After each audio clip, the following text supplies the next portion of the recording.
Storm Team Weatherland. Here's meteorologist Kristen Curry. Good morning and happy Friday. Now, a quiet day here in the South Plains, but a different story on the other side of the world. Let's go ahead and get started with your forecast. You can see, looking at our national radar, not a lot to talk about, a little bit moisture here and there, but we're not looking at any significant storms across the U.S. Now, as I mentioned, a different story as you head to the Philippines. Here is a look at Typhoon Haiyan. Now, this is a very significant weather event for us. Some meteorologists calling the strongest typhoon ever recorded to hit land. Now, I'm going to piggyback on what Joe was saying. He said the winds around landfall were around 195 miles per hour. That's sustained winds. Gusts were well over 200.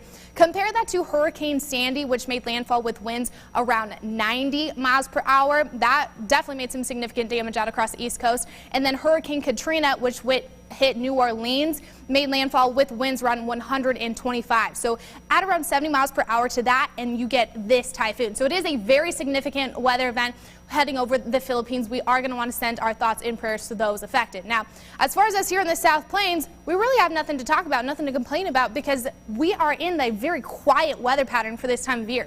Your currents in the 30s and 40s, 43 degrees here in Lubbock. Highs this afternoon right where they were yesterday, no change, upper 60s across the board, a couple of low 70s out across the rolling plains. We're going to top out at 69 degrees here in Lubbock, and those winds will definitely play a factor in today's forecast before they start to calm down for tomorrow. Now, your game day forecast near perfect. Kickoff temperatures in those upper 60s. So towards the third, fourth quarter, we're looking at temperatures in those mid to upper 70s. So a great looking weekend ahead of us. Low 70s by Sunday. Veterans Day, we're down to 71, but a strong system at that, looking to make a move towards the South Plains by midweek next week. Too early to put in rain chances. We're definitely expecting some increase in cloud cover, but our highs taking a punch all the way back down into those mid 50s. So I'm going to keep an eye on that. But as far as today, expect a very pleasant day, a little bit windy, but at least it's not going to be cold.